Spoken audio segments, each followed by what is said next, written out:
जय श्री राम। हर हर महादेव। जय हिंदू राष्ट्र। हिंदुत्व दर्शन आपका अपना चैनल है और इस पर आपका हार्दिक अभिनंदन है। और मित्रों, आज का विषय है कि ब्रह्मचर्य के नाम पर घृणित कार्य करने वाले को क्या महात्मा कहा जा सकता है। आज इसी विषय पर आपके समक्ष मैं प्रस्तुत हूँ। और मित्रों, आज जिस विषय को मैं बताने जा रहा हूँ, मोहनदास करमचंद गांधी के ऊपर मेरी एक कोई पहली प्रस्तुति नहीं है। इससे पहले भी मैंने प्रस्तुत किया हुआ है उनके जीवन गाथा को लेकर के। और मोहनदास करमचंद गांधी, जिन्हें हम सभी महात्मा, बापू या फादर ऑफ नेशन और नग्न फकीर कहकर पुकारते हैं, इन्हें मैंने तथाकथित महात्मा कहकर संबोधित किया था।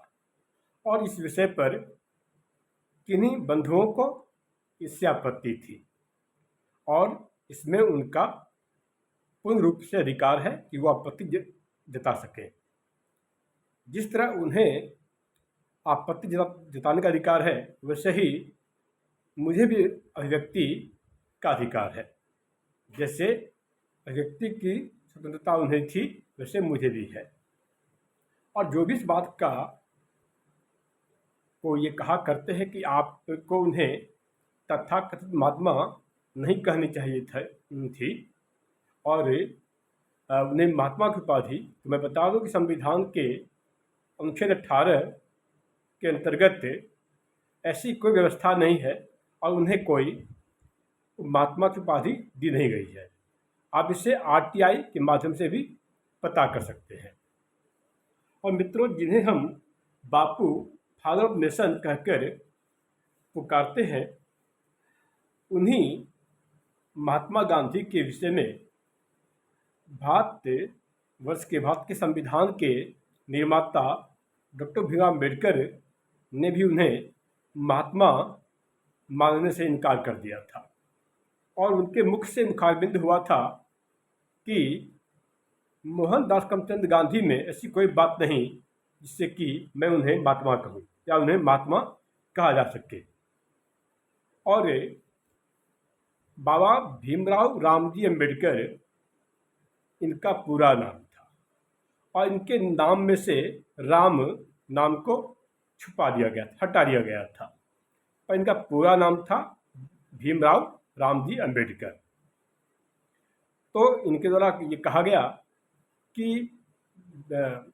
मोहनदास करमचंद गांधी अर्थात तथाकथित महात्मा ने जीवन भर केवल मुस्लिम तुष्टीकरण की राजनीति की। और यह संविदित है, हम सब भी जानते हैं कि मोहनदास करमचंद गांधी उर्फ फादर ऑफ नेशन, जिन्हें ये कहकर हम संबोधित करते हैं, या राष्ट्रपिता बापू कहकर संबोधित करते हैं, इन्होंने जीवन पर्यंत सिर्फ मुस्लिम तुष्टीकरण का ही कार्य किया और मुस्लिम तुष्टीकरण का ही कार्य किया। अब इसी के साथ मैं मूल विषय पर आता हूँ।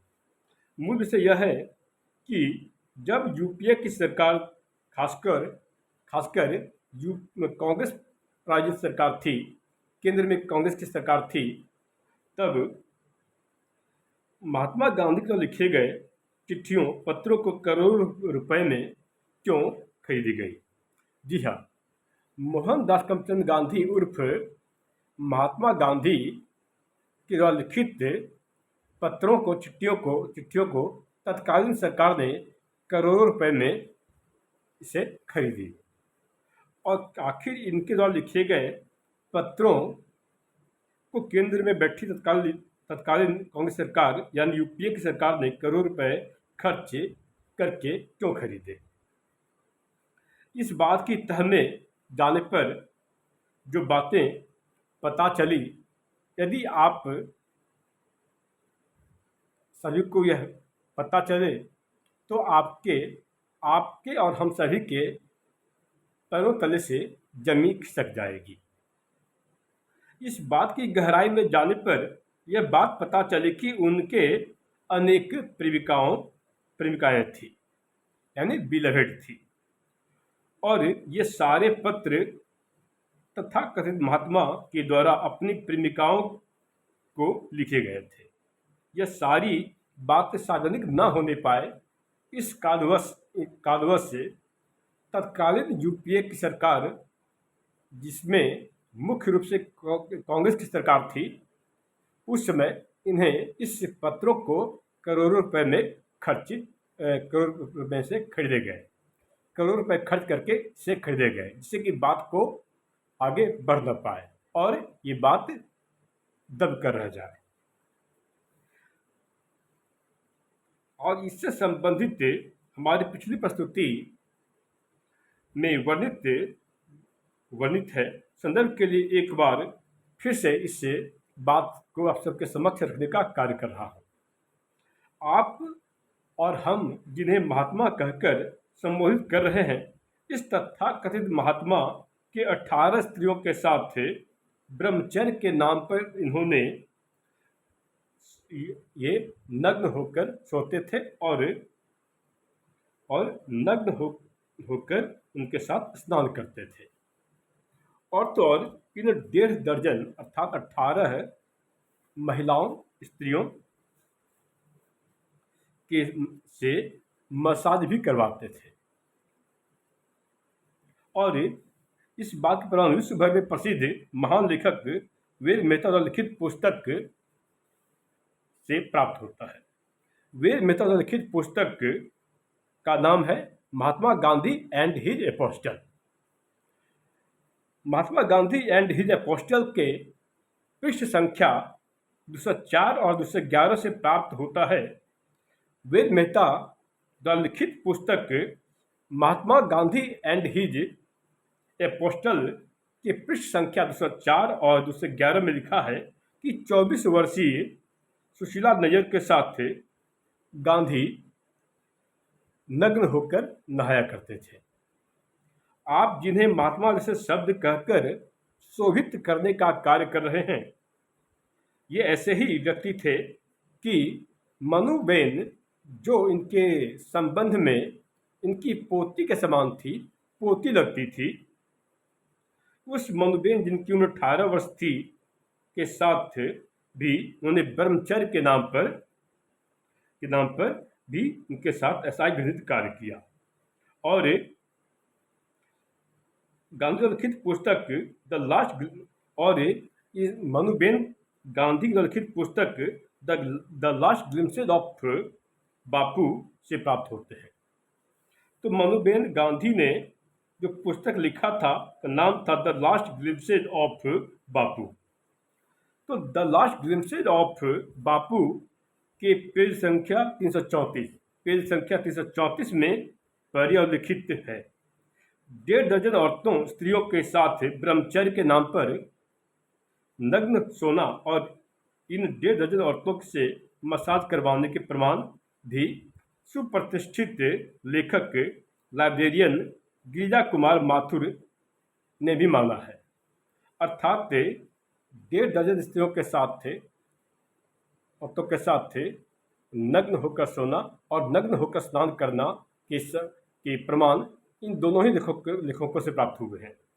पहला तो वेद मेहता द्वारा लिखित पुस्तक महात्मा गांधी एंड हिज एपोस्टल, और दूसरा इसके प्रमाण विश्व प्रसिद्ध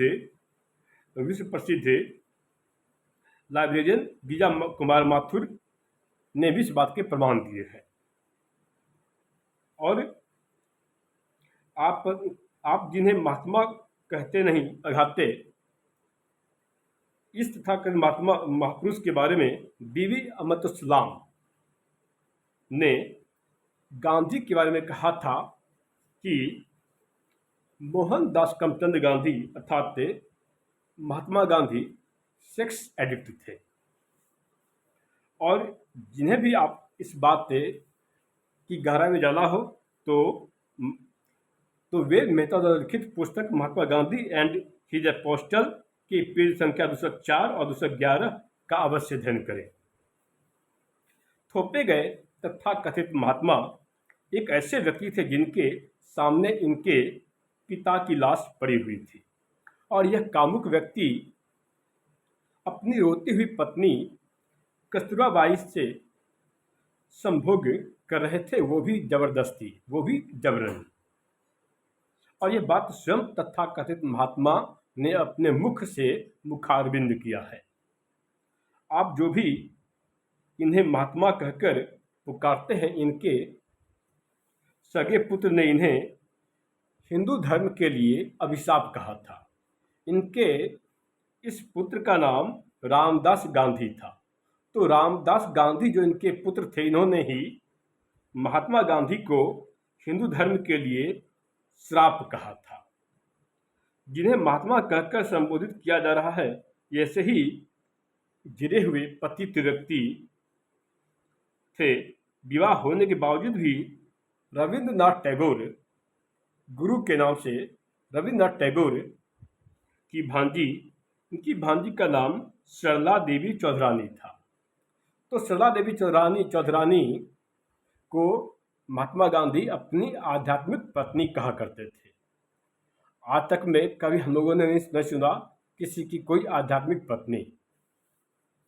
तो रविंद्रनाथ टैगोर की भांजी सरला देवी चौधरानी के लिए इनके मन में प्रेम वासना आ गई थी, वो भी विवाहोपरांत।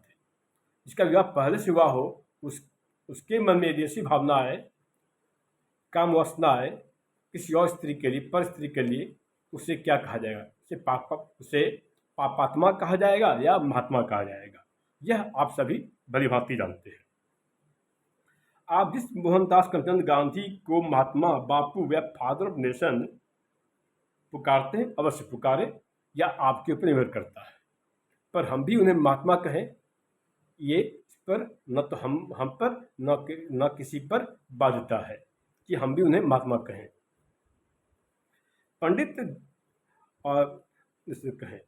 पंडित जवाहरलाल नेहरू श्रीमती इंदिरा गांधी, स्वर्गीय श्रीमती इंदिरा गांधी को महात्मा गांधी के पास जाने से मना करते थे। यदि सब कुछ ठीक था तो तथाकथित पंडित जवाहरलाल नेहरू, जिसे कि पंडित कहकर शोभित किया जाता है, बताया जाता है, वो इंदिरा गांधी अर्थात मेमुना बेगम को तथाकथित महात्मा के पास जाने से क्यों रोकते थे? यानी वो भी इस बात से वाकिफ थे, उनके कारनामों से, महात्मा गांधी के कारनामों से वो अनजान नहीं थे। इनकी करनी ऐसी है कि आप सोचकर आश्चर्य पड़ जाएंगे कि ऐसे घृणित कार्य करने वाले मनुष्य को महात्मा की उपाधि किसने दी और कैसे दी। ये ऐसे ही व्यक्ति थे जो अपने सचिव की बहन सुशीला नैयर के साथ निर्वस्त्र स्नान करते थे, नहाते थे। इनके पापों की श्रृंखला इतनी ही नहीं है। यदि आप इससे जानना चाहते हैं तो जेड एडम्स की लिखित पुस्तक गांधी नेकेड एम्बिशन को पढ़ सकते हैं। और गांधी नेकेड एम्बिशन का अध्ययन के बाद यह और भी साफ हो जाता है। तो गांधी नेकेड एम्बिशन, जो कि जेड एडम्स के द्वारा लिखित है, गांधी नेकेड एम्बिशन जो कि जेड एडम्स के द्वारा लिखित है, इनके द्वारा लिखित पुस्तक में उन्होंने बताया कि बुढ़ापे में मोहनदास करमचंद गांधी कई जवान औरतों, स्त्रियों के साथ निर्वस्त्र होकर स्नान करते थे और मसाज भी करवाते थे। ये ऐसे व्यक्तित्व थे जो सुशीला नैयर की साड़ी ओढ़कर नहाते थे। इस बात के प्रमाण दयाशंकर शुक्ल सागर के द्वारा लिखित और हिंदी युग्म द्वारा प्रकाशित पुस्तक अरनंगा फकीर से प्राप्त होता है। तो ये ऐसे व्यक्तित्व थे जो सुशीला नैयर की साड़ी ओढ़कर नहाते थे, और इस बात के प्रमाण दयाशंकर शुक्ल सागर के द्वारा लिखित और हिंदी युग्म से प्रकाशित अरनंगा फकीर से प्राप्त होता है। इस पुस्तक अरनंगा फकीर में महात्मा गांधी को लेकर कई सनसनीखेज खुलासे किए गए हैं। दयाशंकर शुक्ल सागर द्वारा लिखित पुस्तक अरनंगा फकीर के अनुसार महात्मा गांधी अपने सचिव प्यारेलाल नैयर। इनके सचिव का नाम प्यारेलाल नैयर था और इनकी बहन सुशीला नैयर के साथ प्यारेलाल नैयर की बहन का नाम सुशीला नैयर था। तो अपने सचिव प्यारेलाल नैयर की बहन सुशीला नैयर के साथ नग्न होकर नहाते थे और समृद्ध रहे कि सुशीला नैयर महात्मा गांधी की निजी चिकित्सक हुआ करती थी।